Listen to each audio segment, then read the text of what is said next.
Hello friends, రేపటి promo episode ఇప్పుడు ఈ వీడియోలో చూడండి. నేను పెళ్లి చేసుకోవాల్సిన అమ్మాయిని తన లవర్ని పెళ్లి చేసుకొని బెస్ట్ కపుల్ కాంపిటీషన్లో పాల్గొనడానికి వచ్చింది అని యాదగిరికి చెప్పడంతో ఒక్కసారిగా షాక్ అవుతాడు. అసలు ఎవరు పెళ్లి చేసుకున్నారు, ఎవరిని పెళ్లి చేసుకున్నారో ఆ గౌరీ శంకర్లే. ఇదిలా ఉండగా కాంపిటీషన్లో పనిచేసే వర్కర్ గౌరీకి ఫోన్ చేసి, కంగ్రాచులేషన్స్ అండి, మీరు బెస్ట్ కపుల్ కాంట్రాక్ట్కి సెలెక్ట్ అయ్యారు. ఇది విని గౌరీ వెంటనే శంకర్కి జరిగిన విషయం చెప్తారు. ఇక గౌరీ శంకర్లు చాలా సంతోషపడిపోతారు.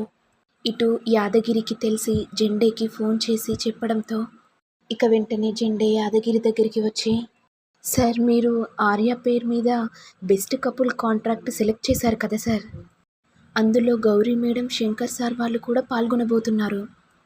యాదగిరి కలవాలనుకుంటే కలవని, అంతా ఆ దేవుడి దయ, ఆ దేవుడు ఎలా తలుచుకుంటే అలాగే జరిగిపోతుంది. ఏది ఏమైనా సరే యాదగిరి, కర్మానుసారంగా జరిగిపోతుంది. వాళ్ళిద్దరూ కలవాలనుకుంటే కలిసిపోతారు, లేకపోతే ఆ దేవుడే నిర్ణయిస్తాడు అని జెండే యాదగిరికి చెప్తాడు. మరి బెస్ట్ కపుల్గా గౌరీ శంకర్లు సెలెక్ట్ అవుతారా లేదా అనేది నెక్స్ట్ ఎపిసోడ్లో చూడాలి. ఇక ఇంతటితో రానున్న ప్రోమో ఎపిసోడ్ ఎండ్ అవుతుంది. మరి మీకు వీడియో కనుక నచ్చినట్లయితే లైక్ చేయండి, షేర్ చేయండి, సబ్స్క్రైబ్ చేయండి. Thank you all.